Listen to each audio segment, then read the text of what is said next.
Bismillahirrahmanirrahim. Assalamu alaikum to class. Open your English books. Today we start reading of unit number 5, and the unit number 5 is the Mullah's son. Mullah ka beta. Now we start. Over 400 years ago.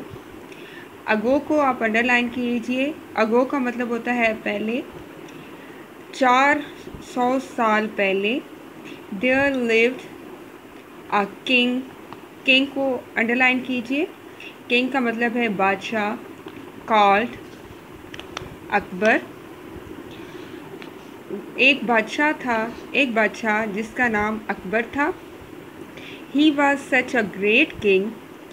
वो इतना अच्छा बादशाह था that he was called an emperor. Emperor को underline कीजिए. Emperor का मतलब होता है शहंशाह. कि वो इतना अच्छा बादशाह था कि उसे एम्परर शहंशाह कहा जाता था. अकबर लिव्ड रहता था इन अ ह्यूज को अंडरलाइन कीजिए. ह्यूज का मतलब होता है बड़ा. पैलेस का मतलब है महल. इन दिल्ली, और दिल्ली जो है वो शहर था. वो अकबर दिल्ली में बहुत बड़े महल में रहता था. एट अकबर्स कोर्ट को अंडरलाइन कीजिए. कोर्ट का मतलब है दरबार. अकबर के दरबार में there were many famous people. Famous को अंडरलाइन कीजिए. फेमस का मतलब होता है मशहूर. अकबर के दरबार में बहुत सारे मशहूर लोग थे. देयर वर आर्टिस्ट को अंडरलाइन कीजिए. आर्टिस्ट का मतलब है फनकार.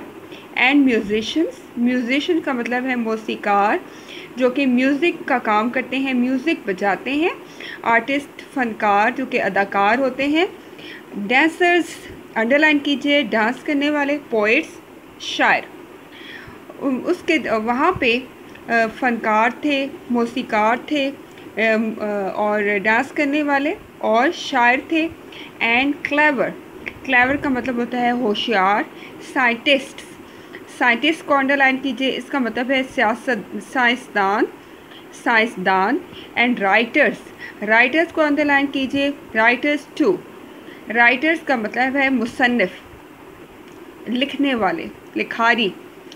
और वहाँ होशियार, चालाक, साइंसदान और मुसन्निफ भी थे.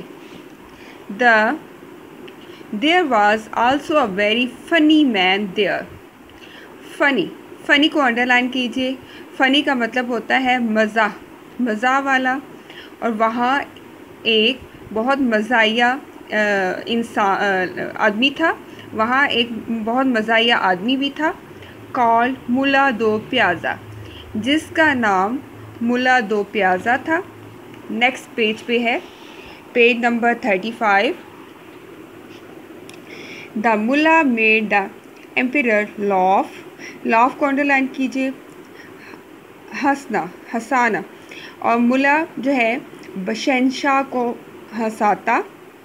व्हेन द एम्परर शहंशाह बादशाह वाज सैड, जब बादशाह उदास होता. सैड का मतलब होता है उदास. ये पहले आपको बताया हुआ है. ही कॉल्ड फॉर द मुल्ला, वो मुल्ला को बुलाता. वेयर इज़ माई फ्रेंड दो प्याज़ा, मेरा फ्रेंड दो प्याज़ा कहाँ है. Bring him to me now. Bring का मतलब होता है लाना. नाउ अब मुझे उसे मेरे पास लेकर आओ. द सर्वेंट्स का पहले मैंने सर्वेंट्स का मतलब है मुलाजिम. इन द कोर्ट का मतलब है दरबार. दरबार में जो मुलाजिम है वेंट ऑफ चल पड़ते, जाते. इन ऑल डायरेक्शन का मतलब होता है, अंडरलाइन कीजिए, तरफ, इतराफ. और दरबार में जो मुलाजिम हैं वो हर तरफ चले जाते, मतलब उसको ढूंढने के लिए जाते. सून जल्द ही Mulla Do Pyaza was brought before the emperor, और जल्द ही मुल्ला दो प्याज़ा को बादशाह के सामने लाया गया। एंड वेरी सून, जल्द ही, द एम्परर फॉरगॉट, भूल गया, ऑल हिज ट्रबल्स। ट्रबल्स को अंडरलाइन कीजिए। ट्रबल्स का मतलब है तकालीफ, तकलीफ, परेशानी, परेशानियाँ। जल्द ही शहंशाह, बादशाह अपनी परेशानियों को भूल गया। ही रोल्ड, रोल्ड को अंडरलाइन कीजिए। रोल्ड का मतलब होता है लोट पोट होना। और अबाउट विद लाफ्टर, लाफ्टर को अंडरलाइन कीजिए। इसका मतलब है हंसना। और वो कहका, कहका, कहका इसको कहेंगे। वो कहके से लोट पोट हो गया, कहका लगाते हुए लोट पोट हो गया। मुल्ला दो प्याज़ा रेली, रेली को अंडरलाइन कीजिए। रेली का मतलब है हकीकतन, was a very funny man. Funny का मैंने आपको पहले बताया, मज़ाहिया। मुल्ला दो प्याज़ा हकीकतन एक मज़ाहिया, बहुत मज़ाहिया इंसान था।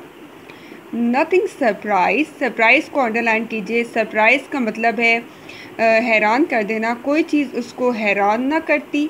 एंड नथिंग शॉक्ड, शॉक का मतलब होता है सदमा, हिम। शॉक को भी अंडरलाइन कीजिए, सरप्राइज्ड को भी। और कोई चीज़ उसे हैरान ना करती और ना ही उसे सदमा पहुंचाती। He always had something to say, उसके पास हमेशा कुछ कहने के लिए होता। He had a quick answer for any answer, उसके पास एनी क्वेश्चन, उसके पास किसी भी सवाल का एक बड़ा तेज़ और जवाब होता। हर सवाल का उसके पास जवाब जो है वो मौजूद होता। आज हमने यहाँ तक इसकी रीडिंग जो है वो कंप्लीट कर ली है। अब आपने इसकी रीडिंग प्रैक्टिस कर लेनी है। और इसके अलावा जो डिफ़िकल्ट वर्ड्स हैं उनको आपने नोटबुक पे नोट कर लेना है।